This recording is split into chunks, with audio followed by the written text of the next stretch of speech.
unfortunately cannot join us. And Chad is not joining us, and Wendy cannot join us, and Crystal. So I think we're just waiting for Aaron.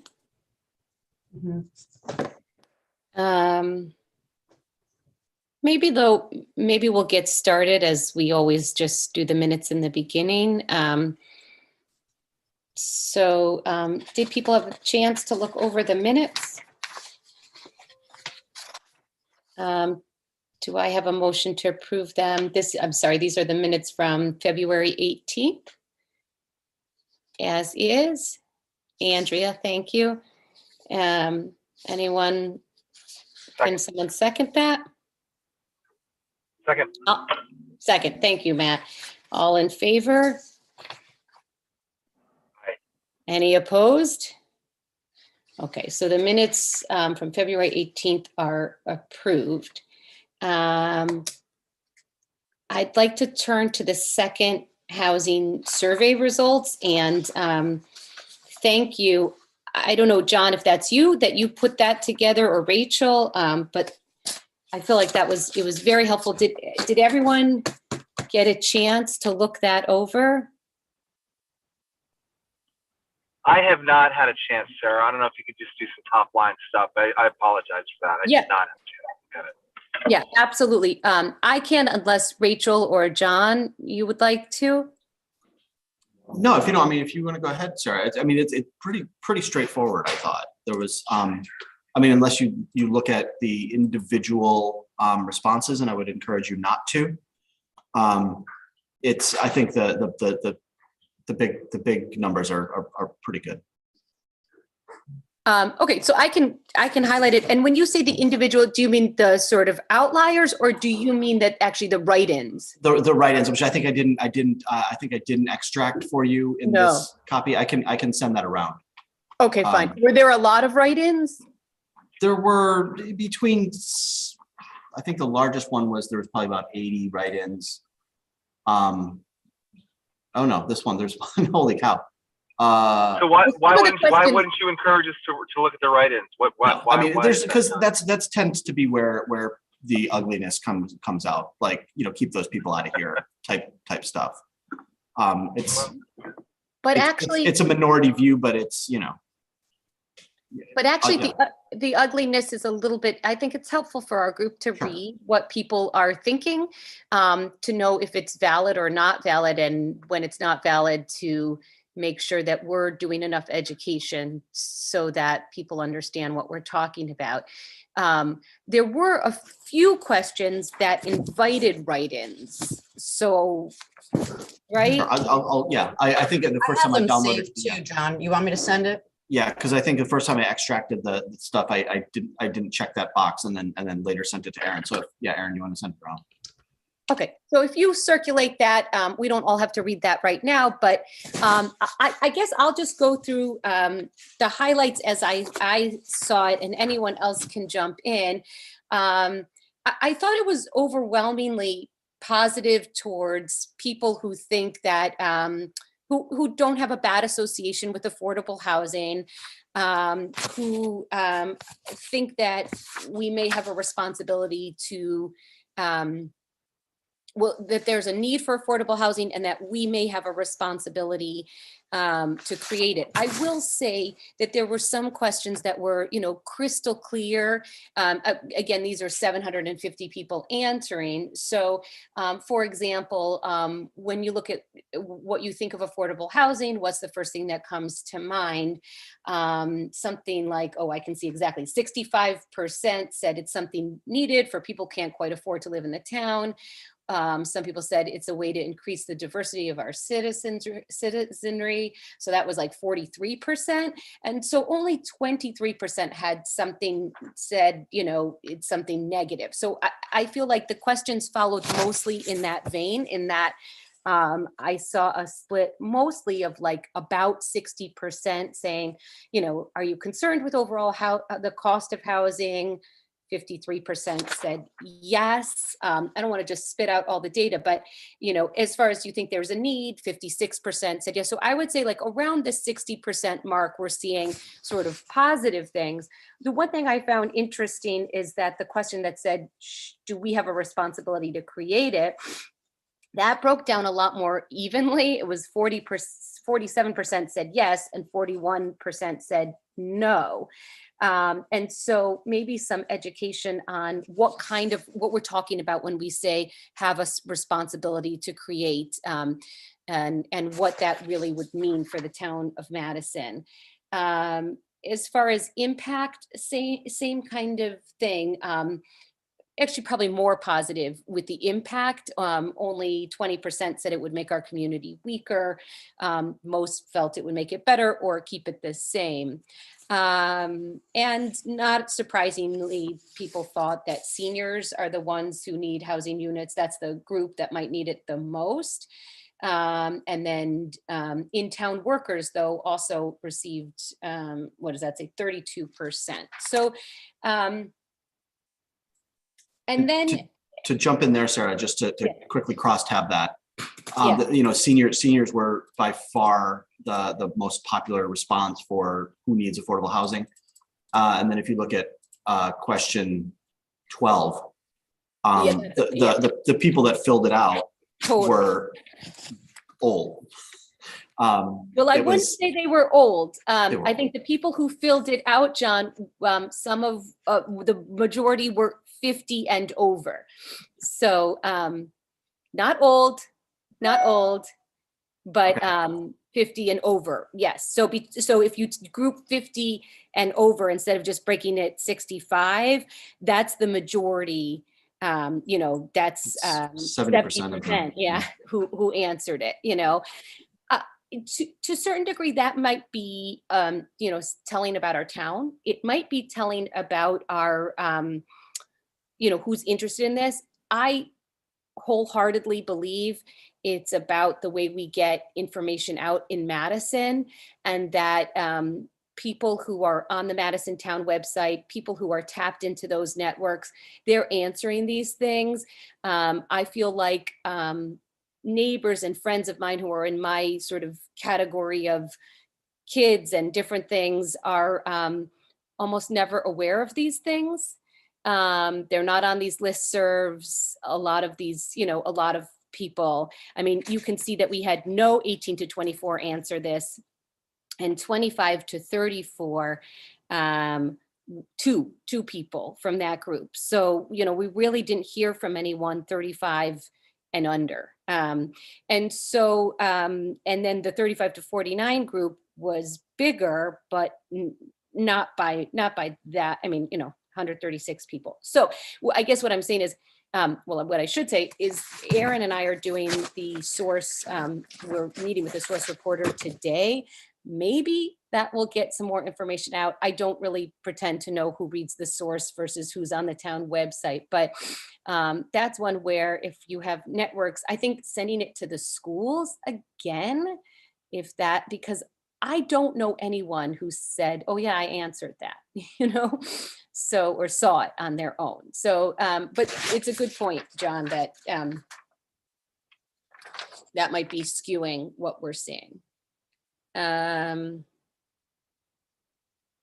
So also I would say 91% of the people own their own home, which I actually thought was a positive thing to see such positive responses about affordable housing from people in Madison who own their own home. And similarly, when it came to the income questions, the demographics were, most people were, the heavy majority was over $100,000 in income. So maybe not people who would be looking to live in this affordable housing. Of course, we didn't ask how many people are in your home or anything like that. I think that's the highlights. I mean, I think it's worth it to look at question 8. I can't do it justice by just reading you a bunch of numbers in terms of, what do you think would be the best kind of housing? Although I don't know, John, if I have this right, but from what I saw, it was pretty even, except, single family detached homes was the most, but it was pretty even in terms of what people think would be the best. And similarly, where it should be. A lot of people said near the train station, but bus line.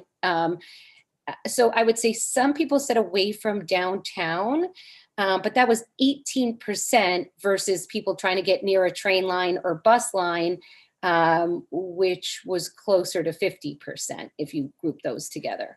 So I guess overwhelmingly what I thought, and maybe John, correct me if I'm wrong, or anyone else who read the survey, of course, I didn't read the comments, and I can see John smiling, so I can imagine what some of them say.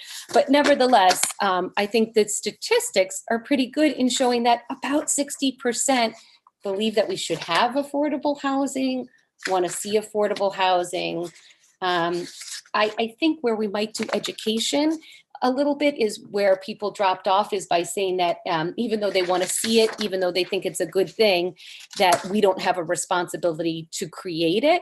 And so maybe a little bit more education on what is actually the responsibility to create it, both by law and then what we mean by create it, what that would mean for the town of Madison. And I think that's probably where people are questioning, what does that mean for the bottom line in terms of what we would be spending? So I think that's all. I don't know. Does anyone else who looked it over have any thoughts? Andrew, please. From what I saw and from what you were just saying, it seems like the overwhelming majority still want to see single owner homes rather than multiple unit. Is that correct? Are we still? Yeah, I think townhouses were a fairly popular thing, but that's still a sort of a single family mode. And that data was a little bit crowded. Yeah, single family was most popular, then townhomes, and then two family and condos were next. It was all clustered toward the lowest density, sort of most sort of traditional single family type stuff. But yeah, which is, again, not terribly surprising. But not by a lot. So we asked it the question in this way: rank it in terms of 1 through 10. I'm sorry, I see Erin texting, and she's gonna miss our meeting. Okay, and so for example, I see studio or 1 bedroom, 2 and 3 bedroom, and they're pretty even. So I don't know. I see that the single family detached homes got like a 7.5. Most people gave it, right? This is like rank it 1 through 10. So it's a little, but if you look at the graph, it's worth it to take out that graph and look at it. Because I don't think it's so clearly, like for example, condominiums is not that far behind, or townhomes. But I don't know if we asked about, like we did say, small scale multifamily, and it's not like that. Yeah. Okay. Thank you, John. Thank you. Or whoever just did that. Thank you, Heather. So I think everyone can just sort of see for themselves. And John, you could tell me, or Rachel, if you think this is statistically, I didn't think it was so clearly against multifamily, small scale multifamily. And again, so as you said, Sarah, it was a ranking, and then in the data below, it sort of reverses the score. So the thing with the lower score is, the higher score, it's better ranked. But if you sort of look at someone's top 5, the things they put at their top 5 versus the lower 5. It is sort of that, single family, 2 family, townhouse, condo. Fair point. And then the other ones, certainly people chose them, but everything is going to have some sort of score. Yeah, but I do share some of your glass half full view of that. It's not something I'm often accused of, so thank you, John. Okay, so I think, to the extent maybe we can get some more people answering, that would be wonderful. But I think this was helpful as a start. Do people have questions or thoughts that we haven't addressed? And again, so Aaron Mannix just sent around the open-ended responses. And again, in the question, as you're reading through, there's some positive stuff, but in the question about, what are your views about affordable housing and the open-ended responses, there are 86 responses. And I would say they tend to skew a little bit more negative, a little bit more exclusionary. But again, that's 86. That's, less than 15% of the respondents. So I think that tracks decently well with, the majority of people said it's a good thing. So, what you're hearing from basically everybody who thinks it's not necessarily a good thing, which can be a little bit disheartening. So I would, focus on the big number. I appreciate that. And maybe it's because I didn't get to read those yet that I feel so good about this survey. But I think that's a fair point that, if it's 15% of the people answering, then, that's something to think about. For me, it's important to read those 15% because that 15% will come out to these meetings. And so it's helpful to hear what they're worried about. And to the extent there's something we can answer, then we do. One of the mayors or first select women, I don't remember who she was, but it was something that we all saw, which was, there are a lot of people who object to affordable housing in ways that make sense, this isn't a good place right here, but this is a better place, or this isn't well done construction. And those are people that we can answer. And then she said there's going to be, a small minority who say, absolutely not, doesn't matter what you're going to create. And as the affordable housing group, there's not much to do about that. I would say if we were getting 50% of people saying that, we'd really have to stop and take stock of what we were doing. So, okay. Sarah, yeah. if I could put a word in here, I'll let others comment on whether or not this is statistically valid, but I would make the argument that this is politically valid. I think 750 responses, most of them seem thoughtful. I think it's very helpful for furthering policy discussion as well as public discussion. So I think this survey looks very successful to me in terms of producing information which is valid for the public marketplace of ideas and policy.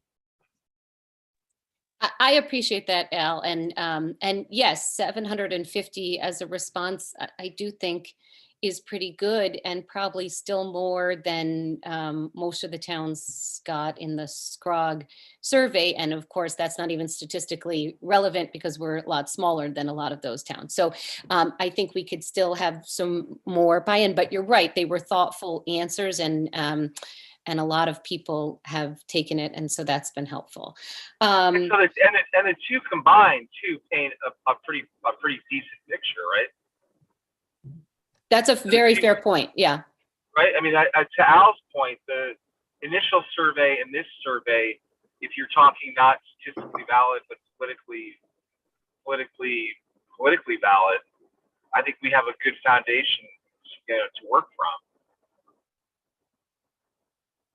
I agree 100%. And I also go back to both with the SCROG survey and this survey, most of the people answering seem to be homeowners who are doing, who wouldn't fall into the affordable housing income brackets necessarily. And they're giving us these 60% of favorable affordable housing. So I do think that that is a positive message. I really do. Picking up on that, Sarah, if I just want to also let you know, there were quite a number of contacts that were added at the end of the survey of residents who are interested in, receiving updates. So try to get all of those into at least a, a blast list that if for upcoming events or meetings, things like that, that they can have notice ahead of time. Actually, I'm so glad you mentioned that because I did notice that last night, but then forgot. I just noticed how many people responded, and I assumed if they responded to that one, even though I didn't see it, that they added their name, And so putting that into a listserv makes a lot of sense. And I also think giving them an introductory email that just says, thank you for responding to this, and you've listed your name as someone who's interested, and we will update you. And then maybe even making one of us on this committee the point person for that list. And the same way that we send out articles to each other, it doesn't have to be that we're always updating them on, we have a public meeting, obviously that would be something we update them on, but telling them about the schedule of this committee, and also just sending out articles as they're relevant or, different ideas. I think that would be great. And as that list grows, we'll just hold on to it. As a practical matter, Erin, once you put it into a listserv, are we allowed to have it, or who holds it, or how? Maybe we can talk about I was just going to try and see if one of us here could plug it in just to a contact list so that I can great. Easily Does the town, update the information. Erin or Heather, does the town have like a MailChimp or a constant contact sort of blast system they use? This might be something that Rita could jump in on and send it from just a separate email address, so none of our boxes are inundated with responses too. Because I was looking through the list of people, it's huge. There's a huge number of emails on here. There's probably 220 or so. Is there a way to? Can we export this somehow into? I don't know. Let me see if I can. Yeah. Upload. Let me see what I can do. I don't know. Otherwise, we need an intern. Maybe I'll just say. I was going to say it was such a great idea, and nobody thought about the cutting and pasting. That might be. Well, I did it for a much smaller town and ended up only having to copy over 15 email addresses. So this is. Yeah. Well, again, as Al said, I think that's very positive that over 200 people were willing to share their emails with us to say that they're interested in this subject. So we will figure out a way to contact them, since they were kind enough to allow us to contact them. Sorry, someone must be at my door because all my dogs are going crazy. So with that, this might be a good time to turn it over to John, who passed on committee goals and tried to sort of summarize some and make them into overall policies. And so, John, I was hoping that today you'll present it. And maybe I think some of the things you've written here are very straightforward, but others definitely we have some questions. So if we have time for that, that would be great. Sure. So, it was interesting because so last meeting or last couple of meetings when we sort of gave you the whole list of, 25 or 30 possible things, and it was a bit overwhelming. You guys asked me to narrow it down. And then we had, like a couple of days later, this, sort of working session with Scrog. So I sort of took all of that, input and discussion together and basically proposed, and again, this is, just for sake of throwing something on the table for people to react to, although it's exceptionally well worded and thoughtful. I've split this up into three policy categories that sort of track the list of the way we'd separated the suggestions in the first place, which is, sort of looking at things administratively, look at things from a regulation standpoint, and then look at things from an investment standpoint. And again, I think I've tried to calibrate this to, I think probably Madison's, willingness and ability and readiness to kind of make some of these changes. So in terms of improving administrative systems, and again, I'm sorry, I should back up. Sarah, I thought when Scrog and the Scrog consultants were sort of saying, well, what are your goals? I thought you summarized it very well by basically saying, we want more affordable housing. Like our goal is, to increase. So I thought, that's a really good place to start and just say, what are the things we can do? So administratively, I propose 5 actions. One is, you know, converting this committee, this ad hoc committee, to a standing committee that's you know, moves forward and has a real charge to kind of ensure implementation of the plan. And then on the staff side, to make sure that there is a person or persons to you know, work with the committee and ensure that these initiatives are carried forward. And I also threw in, based on my couple of months working in town hall there, that we need a better system of oversight for property transfers and affordability plans when properties change hands and affordable housing is actually tracked.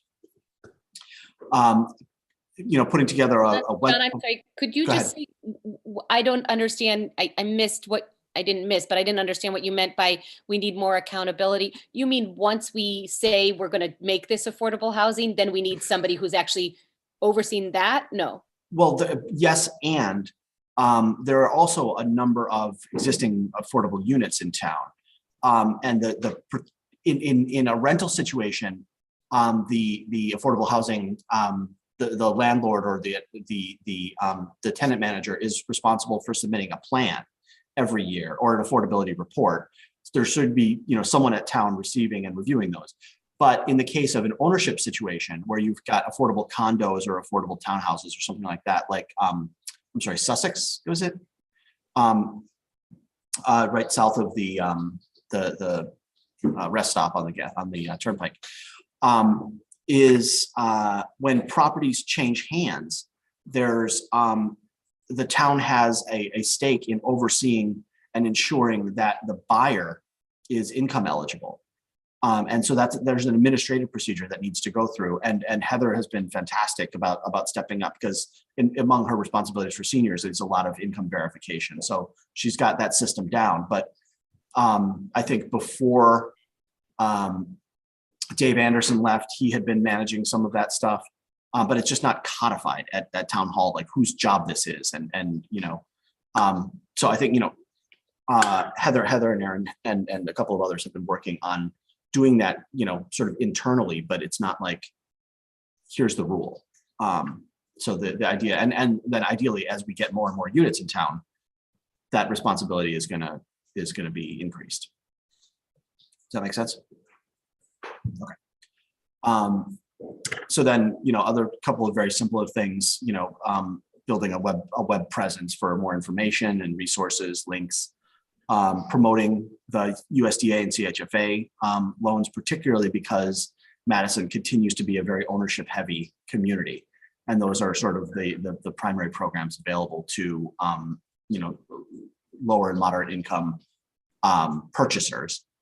And then to sort of build on what we were talking about before we sort of formally began, is looking at some of these high value properties and sort of try to target those for, you know, outreach, partnership, acquisition, you know, let's get a list, you know, and not necessarily, and this again, so this is a step to do something. It's not let's throw this opportunity list in the plan. Let's, you know, focus on refining our criteria and making sure that we have a good list together. John, I'll stop there for a second. Yeah. I just want to say quickly, I mean, these first 5, I basically wrote check, you know, and I, it makes a lot of sense to me. The one thing I want to say about the properties is, for those of you who were at the SCROG meeting, I was a little dismayed with the property list, but not because I'm so worried about calling out specifics, but more because we had a 1-hour tour, which wasn't clear to us that Erin was supposed to lead it. And so then Erin did her very best to lead it in the 1 hour that we had. And as we were driving, we were saying, oh, let's point out this, let's point out that. And then that became a list. To me, that's not a well thought out thing for a committee that's been going on for a year. So it was a good start, and but then down whatever we showed them and kind of circle it. I didn't think that was as thoughtful as the town of Madison deserves, or as thoughtful as we could do. But I am not against putting out a list of some properties, and I like the idea, John, that you've raised of, more than properties, saying specifics of, what we're looking for, but also, and I know Aaron Duquesne has said this, it's okay to put out some properties that we think make sense. And I agree with that. I just didn't agree with the way we are narrowing it down. And now knowing that Erin Mannix has this list where she's going to sort of look over this list, and then maybe that's something we could all discuss at this group, I would feel better putting in some, or starting to have a list of some properties. I don't know if others think that's a mistake.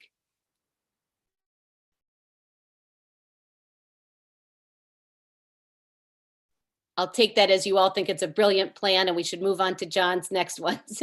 Thank you all. Sarah, I do, one question I have, it of course comes down to timing of producing our plan as we get into needing public input and approval prior to June.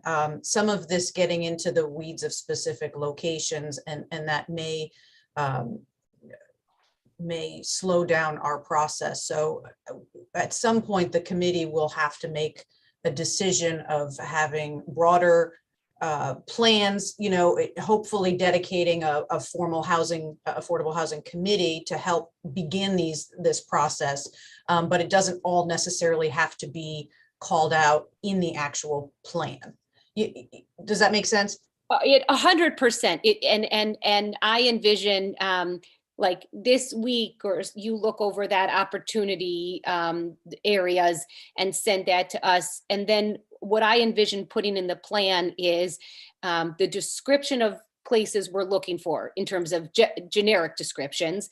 And then, part of the charge for this town group will be to come up with come up with the real places, but putting in a partial list of, here are some considerations, not like this is the list, and not like if there's a property on this list, it's definitely. But I do think that it even if it means that some people then come out in opposition to that, then it's better to sort of have that idea. And I would stay away from big areas that the town would say, oh, that we really all need to think about this. But some of the things on the list, I think it might be worth putting in some, making it clear that this is only a suggestion. Does that? I don't want to hold up the plan, but I feel like if you looked at that list that we have and we talked about it next week, maybe we could come up with 5 to 10 places that are just of interest. So that would essentially eliminate action 1.5 as an action item, because that's something you're looking to tackle as part of this plan. No, this would just be starting. This would be starting, develop a criteria for high value properties for development and redevelopment, work with seven. I mean, this would just be, here's a starting place, Isn't that putting the cart before the horse though, in a sense? I mean, I don't know. Is that preemptive in a way? I suppose, well, yeah, if the goal is to develop the criteria, I think it probably is a little bit cart before the horse. Yeah. What you could throw in, so we could convert this one to, if we already sort of know what some of these criteria are, like focus on areas of train station or downtown, properties that are primed for development, redevelopment, such as, or, examples of properties that would fit this criteria are, and kind of put them as examples rather than, a list of hot targets. But that we would have to, I do agree that, if the goal or the action step is to develop the criteria, it would probably be premature to identify properties that meet criteria we haven't developed yet. So I think that's very fair. And I guess I'm just thinking it out. And I like, John, what you've just said about, here are some examples of things that meet some of those needs. I guess I don't want to hold up the plan, but I'd also like the plan to have a tiny bit of meat instead of just a regurgitation of what, pretty much every town has said, which is, we should promote affordable housing. And then, we're back with this group in 6 months saying, not really sure what our next step is. That's all. Yeah. But I hear you. I definitely hear you that maybe it's premature to put in. I mean, I guess it depends what that list looks like and whether we feel it's premature to put it in. And that's fair. I didn't want to get us hung up on this. And I hear what you're saying. Sarah, from the perspective of the Board of Selectmen, I think the draft document which John is presenting is exactly what we were looking for. I'm not surprised that probably he's done this for every other town as well. I don't see any harm in sprinkling this with a few examples, as long as they're clearly labeled as examples or properties to think about. I certainly wouldn't want the public to get distracted by focusing on the properties and not on the policies. That's well said. And, I go back and forth and I hear what everyone's saying. So that's fine. I sometimes feel that we talk in general ways in Madison, and then some, and nobody really, not a lot of people pay attention. And then once something becomes specific, everyone pays attention and says, how long have you been planning this, and why didn't you tell me? So I guess in my head, just thinking about putting in some possibilities and hearing from people what they actually think would be instructive and helpful going forward. But I also can see, I could argue it both ways. And so it's very fair, maybe something for us to think about.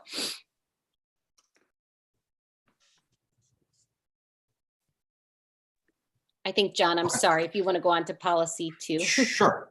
I thought Aaron unmuted pointedly. Oh, I'm so sorry. I can only see half of you. I'm so sorry, Aaron. Go ahead, please. Sorry. No, I'm okay. Go ahead. Right. Thanks.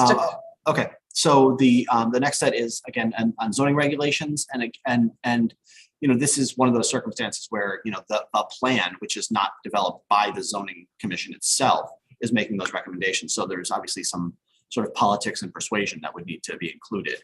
But the first one is in adopting inclusionary zoning, which is, I don't know if we've discussed that in great detail, but it's state enabling legislation that basically similar to the way that a town can require open space be set aside as part of any development, the town is empowered to require that any development include a portion of the units as set aside for affordable.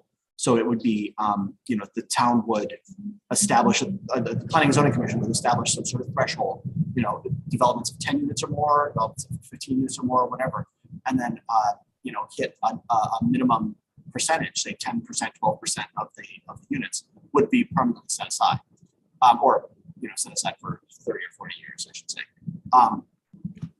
And so this would be a way to, basically use the market forces, use the popularity of development in Madison as a tool to generate affordable units. And that's, it's powerful, and but it can be controversial. So that's one. I know that. Can I ask you one question on that? Please. Yeah. Along the same lines, I read that Fairfield uses, I assume it's the inclusionary zoning regulation to add basically a fee to every zoning permit. That also goes into a housing trust fund. Are you familiar with anything like that? Yeah. So I mean, you can't. So there basically is that statute is broadly written, so it empowers towns to establish those minimum thresholds or a fee in lieu. And so I think, Fairfield has interpreted it that basically if you're building anything, there is a fee in lieu, a surcharge that goes into a housing trust fund. So that's something that certainly could be considered. And do you have to have the inclusionary zoning in your regulations in order to establish the housing trust fund? For example, like to allow the town to make a deposit into that, or I mean, it's probably whenever you're creating the fund, it's probably best to just invoke it, in whatever document you use to create it.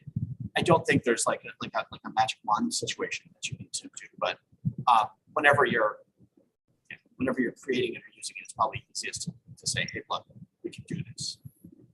Okay. Thank you.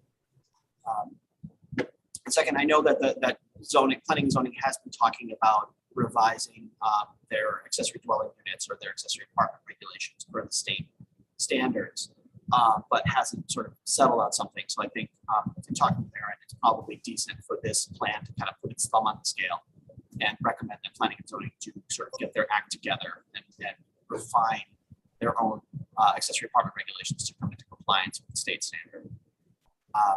John, can I jump in? Yeah. Just two things. One, you're a little bit breaking up. I don't know if it's just me, but maybe if you could move. If other people aren't hearing it, then it's just me, and I'm sorry. Two, I'm confused. I thought we allowed accessory dwelling units as of right, and maybe we don't. So that was I didn't understand that. Two, and maybe this is just a much larger discussion that we can't have right now. And maybe there's some reading we should do on inclusionary zoning, which I know is a very big thing. But in a town like Madison, where someone might come along and do 6 units, at a time, does it help us get where we want to be? Or is it better to think about affordable housing development? Do you know where it's most? Yeah. I think, well, I'll let Aaron answer the nuanced question about ADUs, because I know there's some nuance there.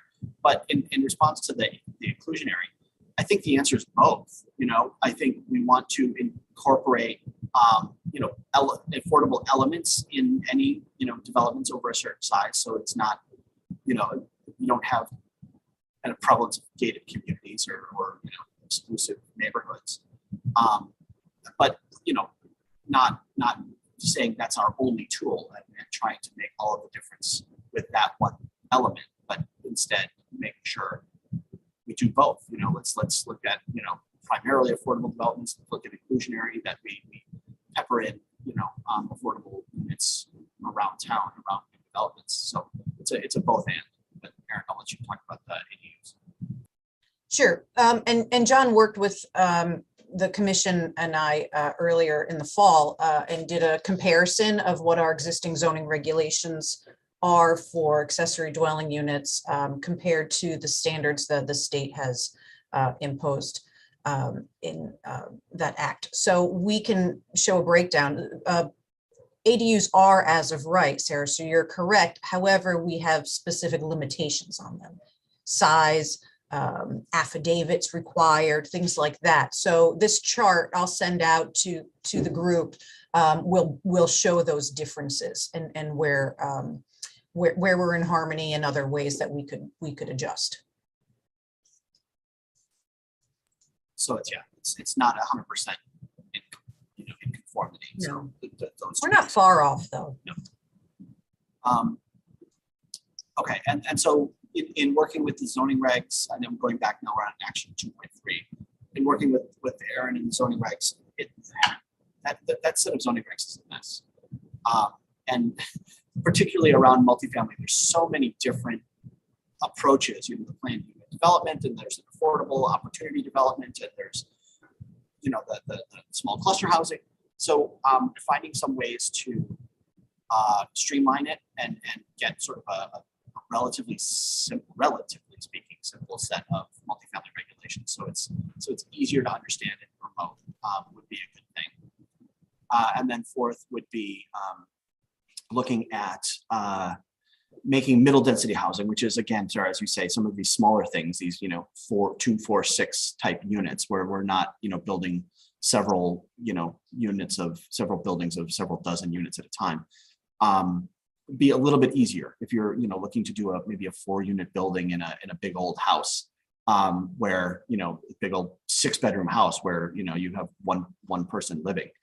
Make it a little bit easier to convert those and make those multifamily in a way, again, that would be appropriate to the community. So those are the zoning ones. I'll stop there for a second. but just a think- second. I think the group will agree after the zoning breakdown of our regulations and the table that I provided to you. It's a little overwhelming with the different, all the different mechanisms for affordable or for multifamily housing.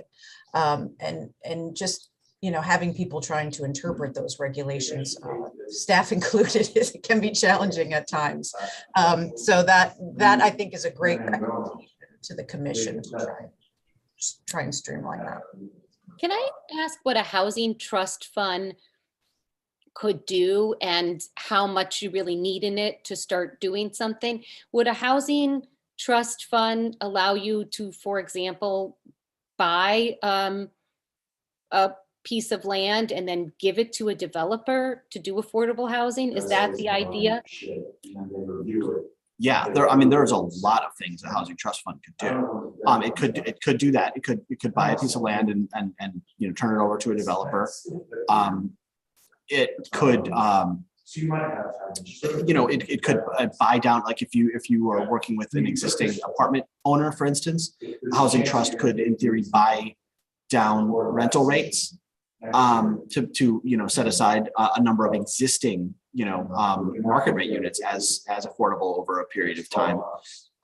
It could create a home buyer incentive program, sort of like a local version of a CHFA. It could, if you've got enough money, be in a position of building something. There's a lot of things a housing trust fund can do. And in a housing trust fund, and forgive my ignorance, but in a housing trust fund in a town, is that, I see, you say make regular investment of municipal funds, and I heard you say this about fees. Do you ever solicit private donors then, or is that not appropriate? I think you certainly could. It depends on how it's structured. There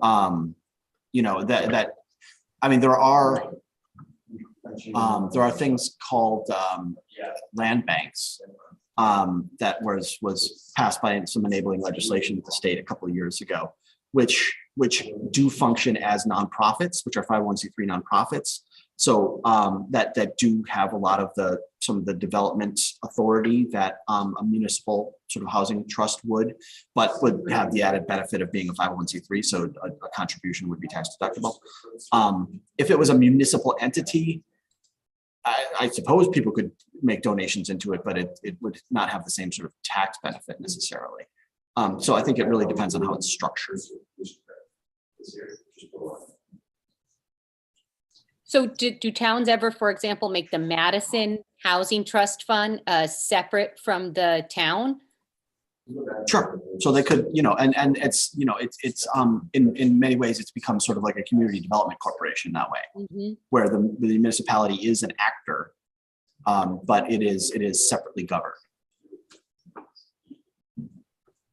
So it wouldn't be, that Peggy Noblin is the, or Peggy, not Peggy Noblin, but Heather Noblin. Peggy Lyons is the CEO of the Madison Trust Fund. It's not, that wouldn't be something like that. Okay, we're jumping into the action policy 3 anyway. So that would be a trust fund. Where am I? Okay, so action 3.1 would again be sort of looking at town-owned land or municipally controlled land, and making multifamily or affordable housing sort of a priority category of reuse, as opposed to I don't know, recreation or just selling it off to anybody who wants it. And then some relatively simple things, which are keeping an eye on grants and funding opportunities and partnerships with developers, and that those would all be sort of actions that could be charged to the Affordable Housing Committee and or staff. But it's being opportunistic, being proactive about partnerships and funding opportunities. John, question. Do we need to identify in our goals and in our action items a time frame, short-term, long-term, midterm, and identify the agency responsible for achieving this? goal? Yeah, I think when we get to the ultimate, drafting of the plan itself, which, I mean, I suppose we're doing now, but the idea is if this were the goals and actions, we would turn this into sort of an implementation table and assign, whose job is this? And, what's the priority? What's the time frame? Traditional good planning stuff. Got it. So that's what we came up with for now. John, in your experience, I'm pretty intrigued by that last item, the partnerships with NGOs and taking advantage of tax credits. Does that work well in your experience? I mean, it seems to me that NGOs availing themselves of those opportunities might tend to be more creative and interested in outcome, in a sense, in terms of trying to establish real housing for people who really need it. I don't know. I was really interested in that, of all the ones that you put there. Yeah, I just wanted to know what your experience was. Oh, they definitely. I mean, mission-driven organizations are obviously, they're much more flexible and I think much more effective. The thing that the town ought to consider being involved in here is, sort of actively soliciting and supporting them, because the LIHTC, the low-income housing tax credits, are available competitively, and there's not unlimited tax credits. So if a town or a project is going to be successful in competing for these, the town putting some skin in the game, the town saying, yes, we are actively supporting this and are a sponsor of this, really, boosts the ranking of that project for the LIHTC credit competition. Hey, John. That's interesting. Yeah. I mean, a good example of that is the Wellington in town. The town of Madison has stepped up to give tax abatement for the Wellington starting basically when construction is over and lease up is starting.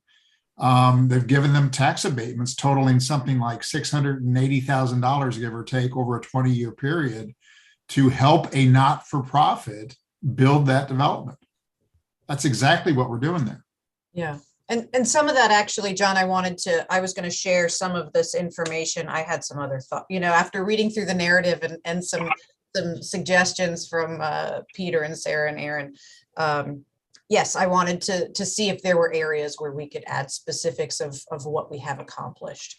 And that is a great example of that, is that tax abatement program. John, one other thought I had, where should we squeeze it in? One goal I think we should add in our plan is to increase our public transit. And that's something that we're hoping to, not necessarily the rail line, although we are hoping to get another side to our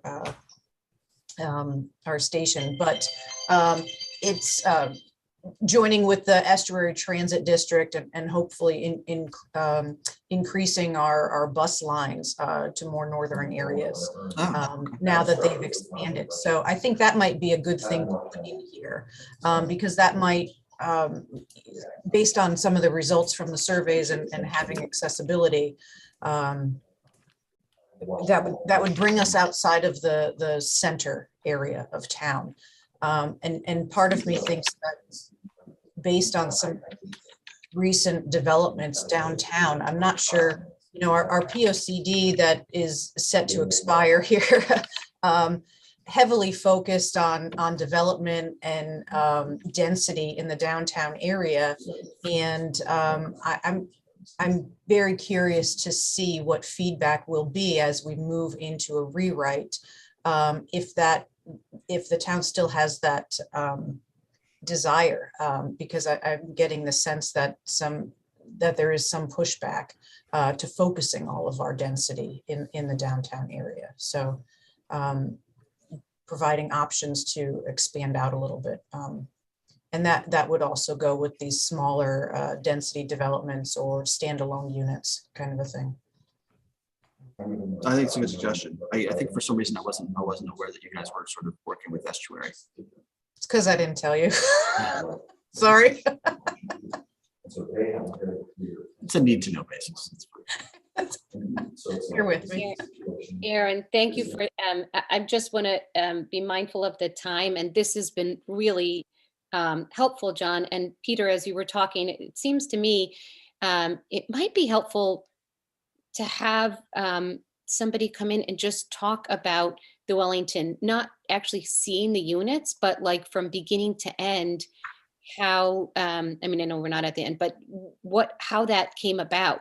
I think that could be instructive for this group, but in any case, John, thank you. I think this definitely helped frame everything. I know there were 1,000 things on that list, maybe not 1,000, but there were other things on that first list. And I don't know if there's things that maybe we should look over, and if there's anything that, we missed on that list that we have interest in, maybe we reach out to you to say, do you think this would be, so what I'm talking about specifically is John gave us that first list, or Rachel gave us that first list that was lengthy, and then they sort of put it into different categories.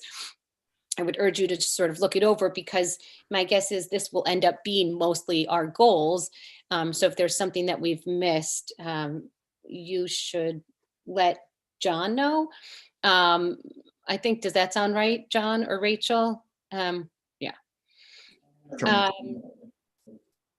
I know we have a couple things on the list. I think I'm going to put the SCROG meeting update to later. I mean, the truth of the matter is, I don't think we have much to update from the SCROG meeting, unless others who were there feel differently, but I know we have the revised narrative on the list.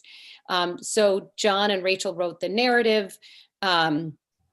Peter, Aaron, and I all looked it over and gave comments. John and Rachel, I know that, some of those comments came in as late as yesterday night. I assume you don't have something to give us, so I don't know how you want to proceed. We have it on the agenda, so I'm just. Yeah, I would say, so we got all of the markups, which was great because it's all on the same document. So I'll, Rachel and I will sort of hack our way through it and make edits as we're able, and we'll get you a revised draft.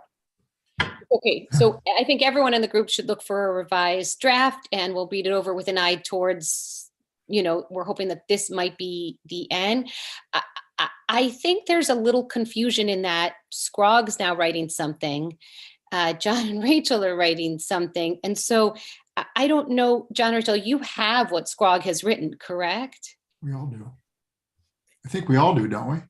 Well, that's why I'm making sure that John and Rachel specifically have it. Yeah, I think so. I mean, they have everything that SCROG has shared. And that was sort of a conversation with Eugene. If we had, just to try to keep the plan somewhat in sync, if we had any suggestions to them to pass it along, and they'll do likewise. But I haven't heard from them for the follow-up action items meeting yet. And I mean, I think at this point, maybe after next session 2 weeks from now, if people are relatively okay with sort of a refined set of goals and actions, we could just send that over to them and say, listen, we've already decided. So just throw this in your plan because this is what we're doing. That's kind of what Eugene thought as well. Yeah. Okay, so they'll be cutting and pasting, for example, your narrative, your housing goals, but it'll still be in a plan with all of the other groups? Well, they already did. I think their demographics, they kind of had an initial, I thought they had a narrative that they sent along. They definitely do. And so so let me ask the question really bluntly, because the time is late, is that we're sort of writing two. We've got ours and SCROG has theirs. How am I or someone to figure out what we're doing about that? I don't want to end up with two plans.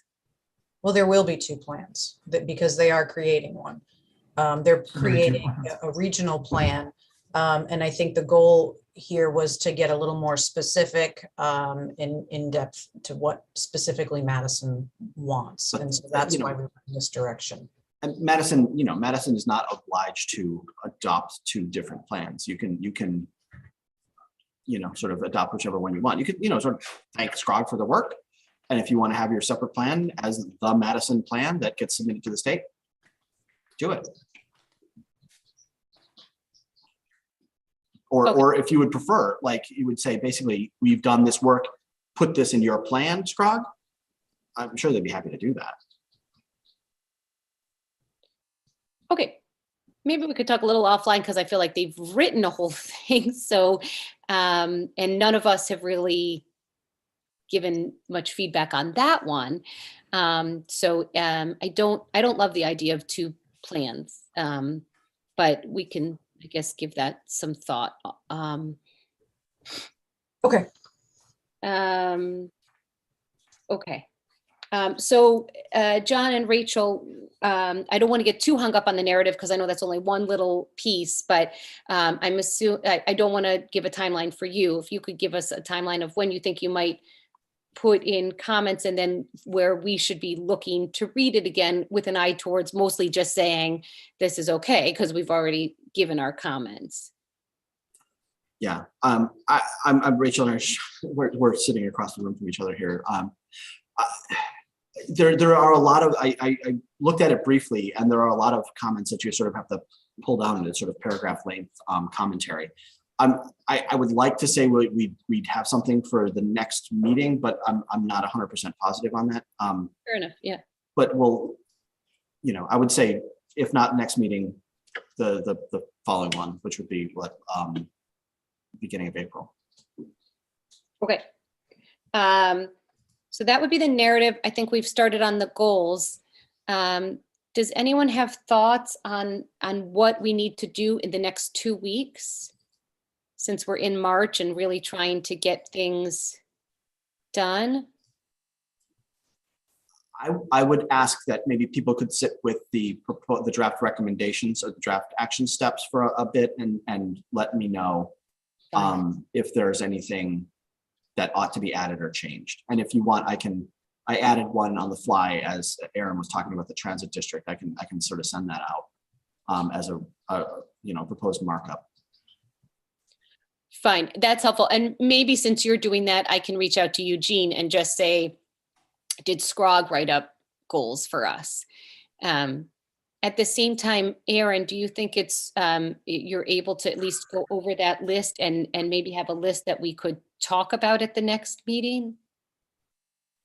Okay, so the housing goals discussion with Scrog, they gave us at the last meeting a list, and then I had a follow-up conversation with Eugene and let him know that it was an upcoming discussion on the committee level and that we would provide some feedback from our discussion. So I'm happy to share that if everybody is, after we go through the next, go through this draft goals and policies that we discussed today. And if anyone has any comments to make on that, then we'll get those to John and Rachel. And then once that's kind of finalized, we can forward that to Eugene and he'll just incorporate that into the plan. And our next meeting with Scrog will then discuss some of these action items. Because remember, they kind of broke out their ideas in the same manner where they have, the goals and then the policy action items. So they're trying to follow the same. Okay, I see, Matt, you have to go just 1 second. So Heather, I think if you're able to send out John and Rachel's goals and also the Scrog goals, everybody's had them, but then in one email, I find that maybe people will understand what the assignment is, which is look over everything, read it for the next 2 weeks. If there's anything that you have questions about what it is, you reach out to John and Rachel and come by next week with our idea of what those, which one of those we want to keep or not. I think it's worth it to look at the Scrog ones again. Is that okay? Yep. Heather, I could send that. I have those readily available if that's Thank easy. you. All right. Bye, Matt. Okay, so I think for next time, that's what we'll be maybe finalizing to some degree the goals and maybe the narrative if we have it. Any other next steps that I'm missing? Oh, the survey we'll look for the article and my hope is next week. And so maybe we'll keep the survey open a little bit longer. In my head, I sort of feel like we have the data. So in a way, I wonder if we have to even close the survey. I mean, as people become aware who haven't answered the survey, I don't think it hurts to have them say something, although I know that eventually, we could just use the data for our plan wherever we are at And that could be 1,000 people have answered, but maybe leave it open for others to answer from time to time. It's something to think about. Is there anything I've missed for next time? Are we on our way, John and Rachel, to a plan? I don't want to jinx it. Okay, fair enough. Well, I'll take that. That's the most positive I've heard. So, all right, all. Thank you for hanging into the bitter end, and I'll see you all in 2 weeks.